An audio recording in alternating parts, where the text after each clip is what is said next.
আমি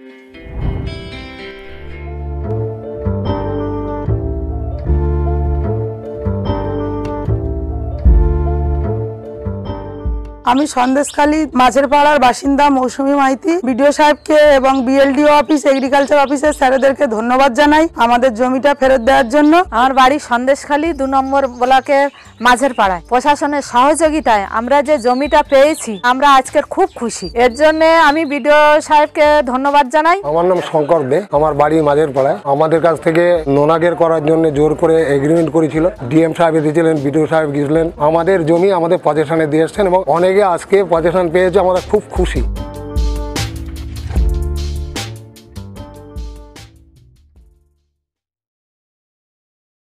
রাজ্যের শাসক দলের মুখ্যমন্ত্রী মমতা বন্দ্যোপাধ্যায় রাজ্যের প্রতি কেন্দ্রের বঞ্চনা ও প্রাপ্য টাকা না দেওয়ার প্রতিবাদে 10ই মার্চ ব্রিগেডের জনগর্জন সভার ডাক দিয়েছেন। আর সেই ডাক টিকে ছড়িয়ে দিতেই ইতিমধ্যে রাজ্যের বিভিন্ন জায়গায় তৃণমূলের নেতৃত্বরা মিছিল করে সভা করে সাধারণ মানুষকে অবগত করছেন। এই জনগর্জন সভার বার্তা দিকে ছড়াতে ইতিমধ্যেই পথে নেমেছেন কাউন্সিলর ইলোরা সাহাও। দিকে কিন্তু জনগর্জনের আমরা চতুর্দিকে দেখতে পাচ্ছি ব্যানার, তার সাথে বিভিন্ন নেতৃত্বদের মিটিং মিছিল। তার সাথে কিন্তু আমরা দেখলাম শ্যামপুর বিধানসভা 24 নম্বর ওয়ার্ডের কাউন্সিলর ইলোরা সাহারও পোস্টার, তার সাথে তার মিটিং মিছিল ইতিমধ্যে কিন্তু আমরা দেখতে পেলাম। সেই বিষয় নিয়ে একটু কথা বলে নেব দিদির সাথে, যে এই যে জনগর্জনের এই যে সভা, যেটা আগামী 10ই মার্চ হতে চলেছে, যেখানে বক্তা হচ্ছে আমাদের রাজ্যের মুখ্যমন্ত্রী, তো মূল বিষয়টা কি? জনগর্জন অনেকে বিভিন্ন পোস্টার আমরা দেখছি, কিন্তু মূল বিষয়টা কি? এটার মূল বিষয়টা হচ্ছে, এটা আমরা অনেক দিন ধরেই এটা আমরা দেখছি, দীর্ঘদিন ধরে কেন্দ্রীয় সরকারের আমাদের রাজ্যের প্রতি, বাংলার মানুষের প্রতি বঞ্চনার বিরুদ্ধে এই জনগর্জন সভা। 100 দিনের কাজের টাকা দিচ্ছে না, 10 লক্ষ জব কার্ড হোল্ডারের টাকা আজকে দীর্ঘ 3 বছর ধরে দিচ্ছে না, আবাস যোজনার টাকা দিচ্ছে না, সড়ক যোজনার টাকা সহ বিভিন্ন খাতে বাংলাকে একটা বঞ্চনার মুখোমুখি রেখেছে, যার প্রতিবাদে আমাদের বাংলা থেকে সাংসদরা বহুবার এটা পার্লামেন্টে, আমাদের যিনি বিরোধী দলনেতা তথা উত্তর কলকাতার সাংসদ এবং উত্তর কলকাতা জেলার সভাপতি মাননীয় শ্রী সুদীপ বন্দ্যোপাধ্যায়, যিনি পার্লামেন্টে আওয়াজ তুলেছিলেন এবং প্রতিহিংসাবশত তাকে আপনারা সবাই জানেন জেল খাটিয়েছিল। পরবর্তীকালে তিনি জেল থেকে বেরিয়ে এসে বিপুলভাবে আগেরবার লোকসভা নির্বাচনে আবার মানুষের দ্বারা নির্বাচিত হয়ে পার্লামেন্টে গিয়ে এই বর্তমান যে পরিস্থিতি, 100 দিনের কাজের টাকাটা আটকে রেখেছে, আবাস যোজনা, সড়ক যোজনার টাকা নিয়ে সরব হয়েছেন। গিরিরাজ সিং তাদের সাথে দেখা না করে দিল্লি পুলিশ দিয়ে তাদের হেনস্থা করা হয়েছে এবং সেখানে উপস্থিত ছিলেন আমাদের সর্বভারতীয় তৃণমূল কংগ্রেসের সাধারণ সম্পাদক মাননীয় শ্রী অভিষেক বন্দ্যোপাধ্যায়, যিনি এখন আমাদের দলের সেনাপতি। তো শুধু বাংলার মানুষকে বঞ্চনা না, বাংলার নেতৃত্বকে অপমান করেছে। তারপরে আমরা দেখেছি অভিষেক বন্দ্যোপাধ্যায় রাজভবনের সামনে ধর্ণা বসেছিলেন।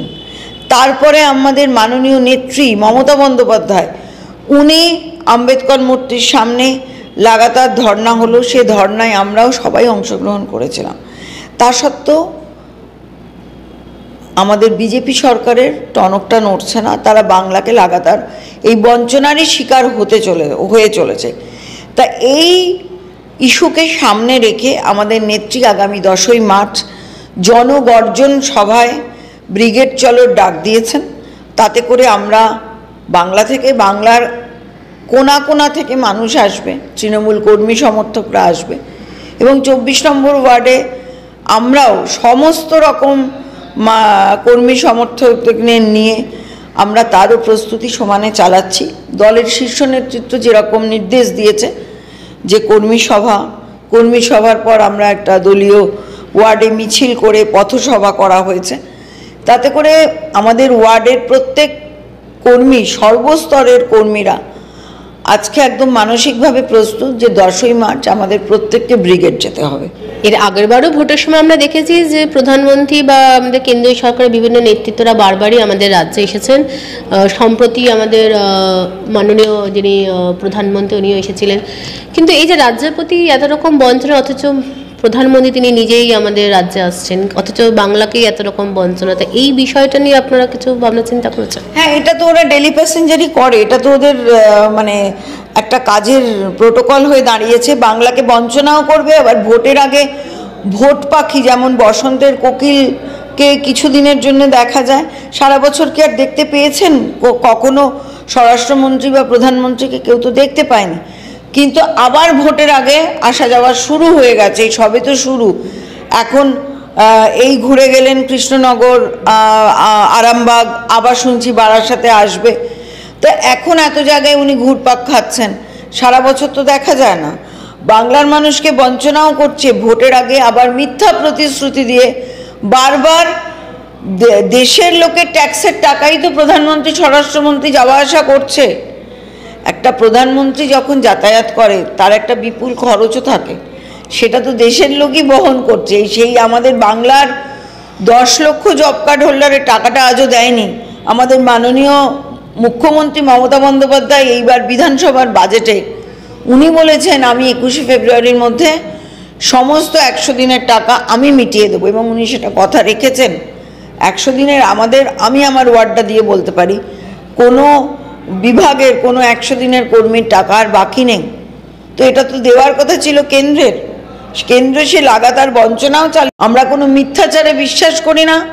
বাংলার উন্নয়ন মমতা ব্যানার্জির অনুপ্রেরণায় প্রত্যেকটা জায়গায়, বাংলার কোনায় কোনায়, রাস্তাঘাট থেকে শুরু করে জল, আলো, ড্রেনেজ, ফ্লাইওভার, যেখানে দেখুন না, কলকাতাতেই কতগুলো বুস্টার পাম্পিং স্টেশন হচ্ছে। তো মানুষ তো পরিষেবাগুলো পাচ্ছে। তা আজকে সে যখন পরিষেবাটা পাচ্ছে, সে তার সঙ্গে যাবে না যে বছরের পর বছর মিথ্যা প্রতিশ্রুতিই দিয়ে যাচ্ছে, কোনো কথাই সে রাখতে পারে না। শুধু একটা ধর্মের নামে একটা ধর্মীয় মেরুকরণ করে ভোটটাকে ভাগাভাগি করে একটা হিন্দুত্ববাদ দেখাতে চাইছে। তো আমরাও তো অনেক হিন্দু, আমরা তো সবাই হিন্দু।